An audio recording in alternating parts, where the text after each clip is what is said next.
Koliko puta ste se zapitali zašto bogati šeici, naftni milijarderi iz Emirata, Saudijske Arabije ili Dubaja uvijek ulažu novac daleko od nas i naših potencijala.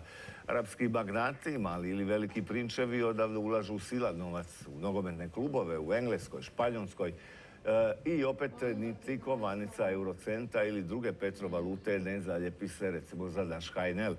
Naše klubove poput Šibenika dopadnu lažni investitori daleko od ozbiljnih poslovnih mogućnosti i financijskih potencijala. U studiju na ovu temu, ali možda i najavu nekih promjena po ovome što smo do sad rekli, pozdravljam gospodina Nevena Roginića, predsjednika i osnivača Ujedinjenih Arapskih Emirata i Croatia Business kluba. Dobrodošli, jesam ja ovo dobro najavio. Tako je, hvala Petre.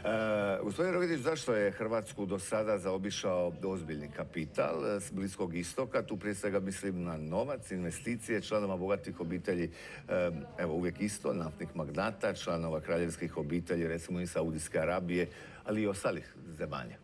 Pa mislim da je to zbir više zapravo faktora. Hrvatska nije sustavno radila na promociji Hrvatske u Emiratima, odnosno općenito na zemljama Bliskog istoka i tu recimo ta prepoznatljivost Hrvatske nije došla toliko do izražaja. Neka prva asocijacija na investiranje u Europskoj uniji to svakako nije Hrvatska, ali opet s druge strane ne možemo niti reći da nije prepoznata od strane investitora. Imamo i svjedočimo tome da je tvrtka Eagle Hills je kupila i Sunčani Hvar i većinski paket Blue Sun hotela, tako da mislim da na neka mala vrata ulazimo lagano na njihov spektar interesa. Mi kao UAE Croatia Business Club radimo na toj promociji, pozitivnoj promociji hrvatskog gospodarstva i stvaramo neke okvire i u suradnji sa ministarstvima i sa lokalnom izvršnom vlasti da olakšamo njihov dolazak, ali isto tako i da omogućimo hrvatskim gospodarstvenicima izlazak na to tržište. Utemeljili ste klub koji za cilj ima gospodarsku diplomaciju, koliko znam, i koja će za cilj imati povezati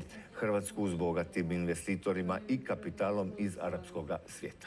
To je primaran zadatak. Tako je, to je primaran zadatak da omogućimo kvalitetne i provjerene investitore koji dolaze uz podršku naravno nas, ali i vlade u Republiku Hrvatsku. Povezali smo se sa brojnim diplomatskim tijelima, prvenstveno bih tu istaknuo jedan moj osobni kvalitetan odnos sa ministrom Almarije, ministrom gospodarstva Emirata, s kojim pripremamo i delegaciju emiratskih investitora za 4. kvartal ove godine. Intenzivno razgovaramo sa predstavnicima hrvatske vlasti koji su stvarno jako srdačno dočekali tu inicijativu. Jučer su bili Indijci, dakle osim premijera stigli su i brojni indijski gospodarstvenici. Tako je, da otvaramo se lagano prema stranom kapitalu. Smatram da smo jedno vrlo kvalitetno tržište koje ima što za ponuditi, ima kvalitetne talente, kvalitetne ljude, kvalitetne projekte. Sad potrebno je to strukturirati i administrativno olakšati. Odmah ću se ograditi, ovdje ne mislim promovirati recimo Zagreb na Savi kao što je to poslovni i trgovački projekt arapskog kapitala u Srbiji pod nama već poznatim nazivom Beograd na Savi. Dakle, ne moramo ništa kopirati, ali ne bi bilo zgorega da, evo, jedan dio tog izdašnog kapitala, naravno u okvirima naše i zakonske legislative, ali posebno i građevinskih i prostornih planova, da može pronaći tu nišu. Pa da, Beograd na vodi konkretno promijenio zaista vizuru grada. Mi ovdje ne govorimo da podržavamo samo projekte koji su tako megalomanski. Mi govorimo o vrlo kvalitetnim projektima vezanim i uz obnovljive izvore energije, znači u energetici, govorimo o projektima u turizmu, govorimo o projektima u obrazovanju i u zdravstvu, obnovljivim izvorima energije što sam spomenuo, oni su vrlo interesantni. Proizvodnja hrane također je nešto što možemo ponuditi također. I mi sad radimo jednu pripremu, strukturiramo pripremu tih upravo investicija, odnosno kvalitetnih projekata koje možemo onda i ponuditi stranim ulagačima. Da, ako već govorimo o proizvodnji hrane, tu treba raditi, tu bojim se da se neće kapital strani usrećiti ako treba raditi. Mi smo više ovako za špekulativno investicijske i trgovinske zahvate. No, postoji li uopće interes takvog kapitala, o čemu ste vi sad rekli, za Hrvatsku i koliko se to svodi na gradnju recimo luksuznih hotela, zgrada za iznajmljivanje, poslovnih prostora gdje se može postići zapravo jedan most ljudi iz Bliskog istoka koji imaju novac, ali uvijek nailaze na zatvorena vrata od ministarstva i ostalih investicija, ali opet ću se vratiti, mislim da je tu problem te zakonske regulative. Neću sad to stavljati pod kategoriju birokracije, ali dosta tu ima zamki upravo kada stigne takva vrsta kapitala. Pa svaki investitor, pa tako i investitor iz arapskog svijeta traži sigurnost, traži brzinu i traži kvalitetne informacije koje može dobiti kroz provjerene izvore. I zato smo mi uključili se kao UAE Croatia Business Club kao jedna operativna točka povezivanja tog kapitala sa institucijama u Republici Hrvatskoj, a isto tako i sa kvalitetnim opportunityima koji mogu njima biti na korist. A ne samo njima, nego naravno i gospodarstvu. Podobno, što nudite da se situacija uistinu promijeni i da Hrvatska bude atraktivna za takav ozbiljan kapital koji, eto, nikako da ugleda sunce kod nas? Pa prije svega stvaramo zapravo dobre temelje. Imamo odličnu komunikaciju sa i Abu Dhabi Chambersom i Dubai Chambersom, sa trgovinskim organizacijama u Emiratima. Imamo podršku ambasade Emirata u Berlinu koja je nadležna za Hrvatsku. Imamo njihov suport. Imamo također odličnu komunikaciju i sa ministarstvom u Republici Hrvatskoj. Tu bih istaknuo i Ministarstvo gospodarstva, Ministarstvo vanjskih poslova koji su nam podržali ovu našu inicijativu i smatram da upravo u povezivanju kvalitetnih dionika sa provjerenim naravno investitorima i kvalitetnim projektima koje možemo ponuditi, možemo puno toga ostvariti. Moram vas pitati i konkretno kako vi možete ocijeniti ili vaši suradnici i biti sigurni da je netko od tih pustih kraljevskih obitelji i pojedinaca, a prije svega evo i perzijskih država, odnosno država Perzijskog zaljeva, da su to, neću reći pravne osobe, ali da su solventne, relevantne, a da nisu financijski mešetari, a da ne govorim možda i osobe s lažnim identitetom. Događalo se prije, pa u možda manjim tim kontaktima i odnosima, kad je riječ o manjim i srednjim tvrtkama, da su preko interneta pokušali postići, dakle bez posredništva, izravan kontakt, a završavalo je to sa gubitkom zauvijek novca i da bi shvatili da je riječ s druge strane o fake osobi, doslovno. Ili tvrtki. Da, dobro ste to detektirali i to je jedan od naših također naših aktivnosti, upravo zbog suradnje sa veleposlanstvom, sa Ministarstvom ekonomije Emirata, sa gospodarskim trgovinskim organizacijama i kvalitetnim partnerima na strani Emirata. Imamo stroge protokole koji uključuju upravo jedan deep screening svakog pojedinog investitora, njegov background, njegove dosadašnje... Da postoji potpisi koji su relevantni, odnosno pečati ili bilo kakvi dokumenti koji su vezani za institucije. Pa i tamo postoje institucije. Apsolutno. Institucije koje su vrlo dobro regulirane. Da.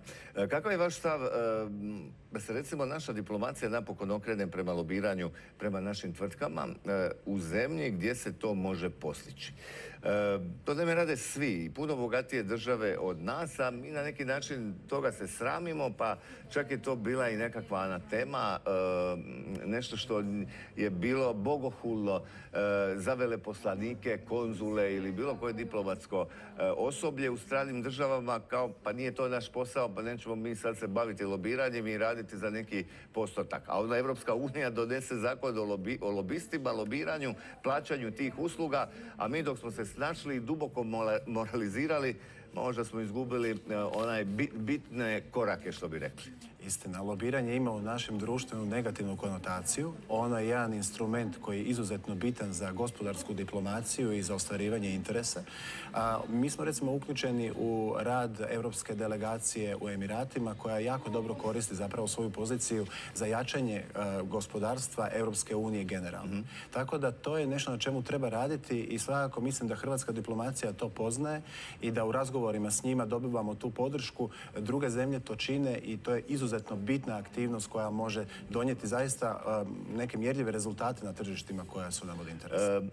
Prema kraju razgovora imate li neke konkretne, dakle, sastanke, samite, bilo kakve evente gdje bi mogli biti posrednik između Hrvatske i ovog kapitala, dakle inozemnog o kojem govorimo, i je li to najbrže zapravo posredovanje i mogućnost relativno sklapanja onih brzih poslova, odnosno do ugovora? Da, izuzetno sam prije svega ponosan na naš tim kojeg smo okupili u našem klubu. Mi trenutno sada također radimo institucionalnu podršku hrvatskim gospodarstvenicima u Emiratima u vidu osnivanja Croatian Business Councila koji će djelovati pod frameworkom Dubai Chambersa i pripremamo delegaciju emiratskih investitora izravno sa ministrom Almarijem, ministrom gospodarstva Emirata, koja će biti podržana i od strane vlade Republike Hrvatske. Imamo već izuzetno dobru komunikaciju i sa predsjednikom države koji će primiti delegaciju u 4. kvartalu. Bili smo na razgovorima i kod ministra Šušnjara koji je obećao i pokroviteljstvo takve jedne inicijative. Bili smo jučer u Ministarstvu vanjskih poslova. Uglavnom svi gledaju jako benevolentno na inicijativu